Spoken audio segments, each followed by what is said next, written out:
Selamat datang dan selamat bergabung dalam mata kuliah Pajak Internasional pertemuan yang ketujuh. Hari ini kita akan bahas tentang kedudukan hukum P3B, metode penerapan dan juga struktur daripada perjanjian penghindaran pajak berganda atau tax treaty.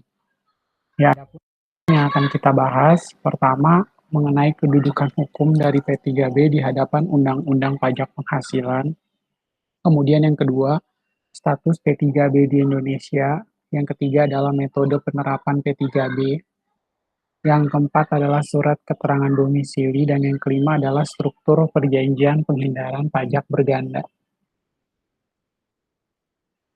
Nah, untuk kedudukan hukum P3B, teman-teman bisa lihat definisi dari P3B itu sebenarnya apa.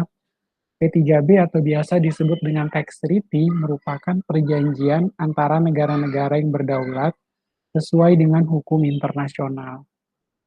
Ya, negara-negara yang membuatnya wajib memastikan bahwa P3B dapat diterapkan dalam hukum domestiknya. Dan terdapat dua aliran dalam menerapkan P3B di dalam negeri. Satu yaitu monistic principle, yang kedua adalah dualistic principle. Ya, bagaimana sih penerapan atau mekanisme perjanjian penghindaran pajak berganda berkaitan dengan monistic atau dualistic principle. Nah, di dalam monistic principle, mereka menyatakan bahwa hukum internasional dan hukum nasional merupakan atau menjadi hukum domestik.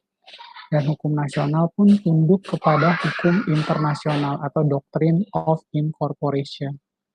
Ya, artinya bahwa hukum internasional dan hukum nasional ini sama-sama berjalan beriringan.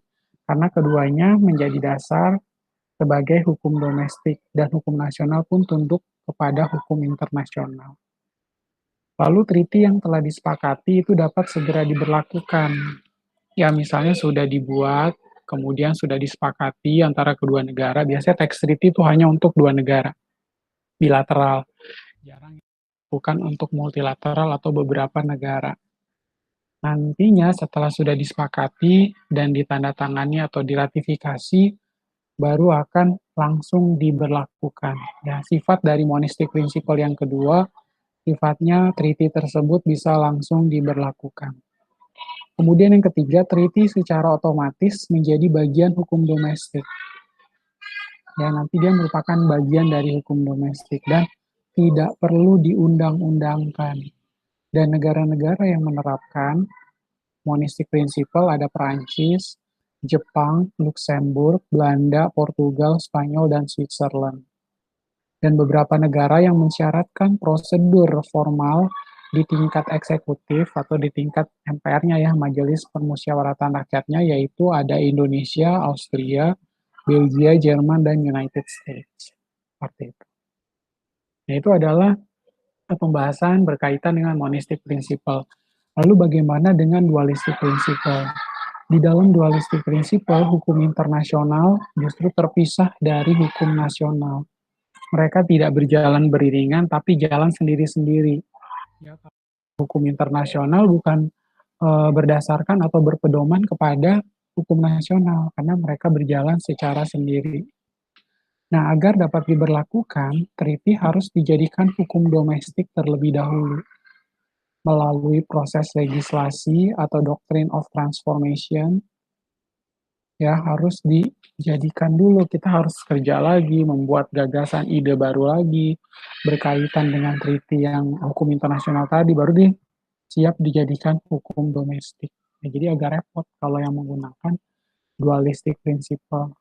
Ya, Indonesia sendiri juga dia tidak menerapkan yang dualistic principle, tetapi dia lebih fokus kepada yang monistic principle.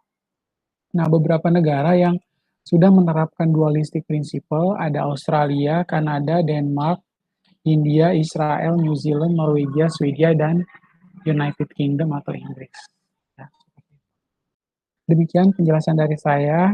Silakan teman-teman pelajari PowerPoint yang sudah saya share di dalam Google Classroom. Terima kasih dan tetap semangat.